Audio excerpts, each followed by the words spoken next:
karindwi izarangize tugeze ku ntego za vision 2020.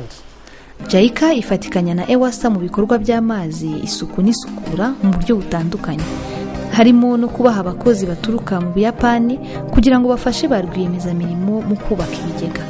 Our partnership with EWASA has been really great because they have the strong commitment and strong contribution, participation in whatever we do. So it has been very smooth to work with EWASA.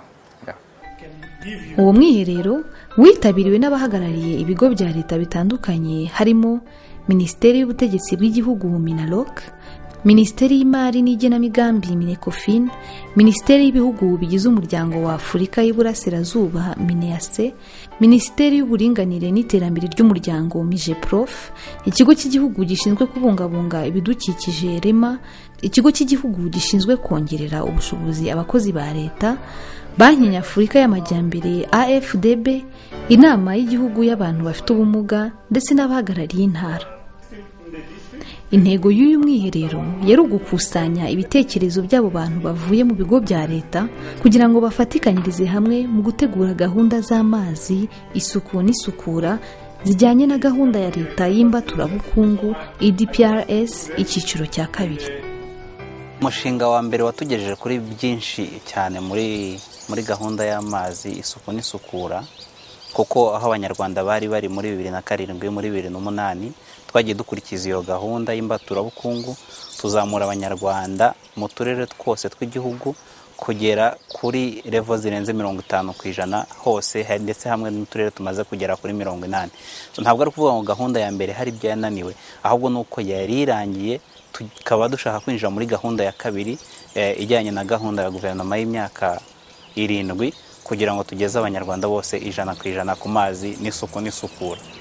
Ubwo umwiherero watangiraga hakozwe amatsinda atandukanye yungurana ibitekerezo byakongerwa cyangwa byahindurwa kugira ngo EDPRS ya kabiri izagere ku byiza kandi na EWASA igere ku ntego yihaye yo kugeza ku kigereranyo cy'100% ry'abaturage bafite amazi meza mu 2020. Uyu mwiherero wari ufite gahunda nziza bitewe n'uko abanyarwanda bafite ubumuga nabo batagomba guhezwa muri gahunda zo kwegerezwa amazi kuko bitaborohera kubona amazi bitewe n'ubumuga bwabo.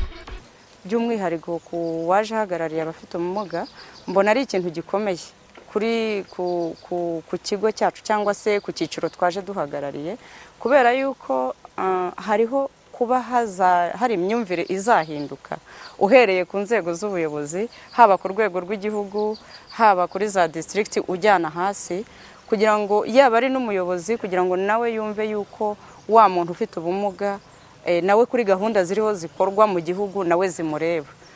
Ubwo rero urumva ni ikintu kinini kuri twebwe, kubera yuko twabonye ko mu biganiro twagiye tugira twabonye yuko no kubishyira mu bikorwa bitoroshye ku rwego rwa district, ariko noneho twaje gusanga ari ngombwa kuko nabo ari icyiciro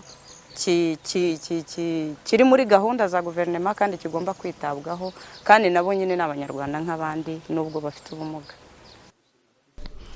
Umuyobozi ushinzwe igenamigambi n'imari mu Majyaruguru yashimiye EWASA kuko intara ahagarariye imaze kugera ku ntambwe ishimishije.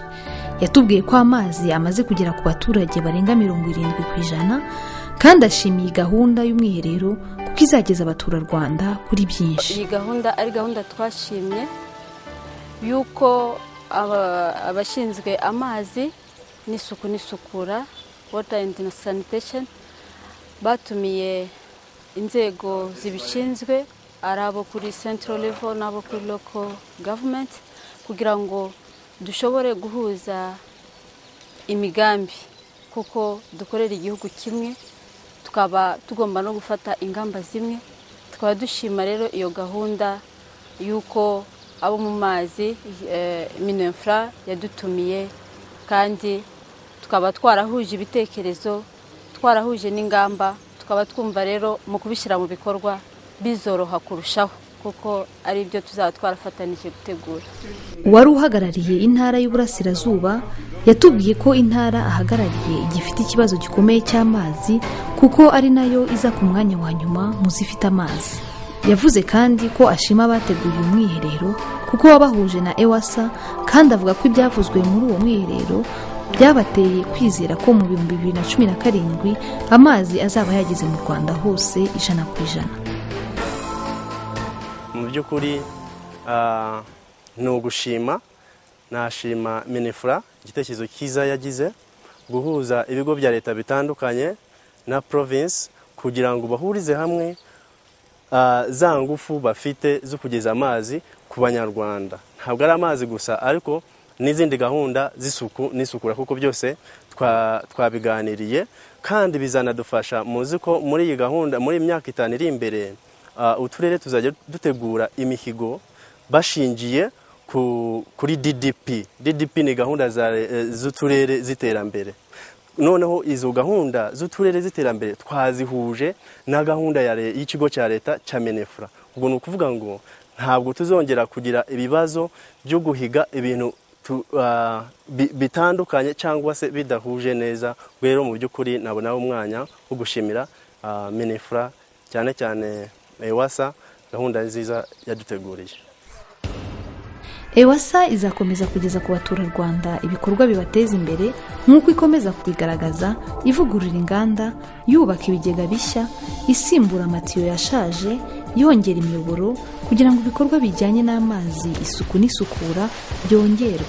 Kuko gahunda ya EWASA ari ukugeza amazi meza ku banyarwanda bose, dore ko imaze kugeza amazi ku kigereranyo cya 81% y'abaturiye umujyi wa Kigali, 72% mu ntara y'Amajyepfo, 58% mu ntara y'Uburengerazuba, 75% mu ntara y'Amajyaruguru na 58% mu ntara y'Uburasirazuba. Ubwo mu gihugu cyose bikaba 71%.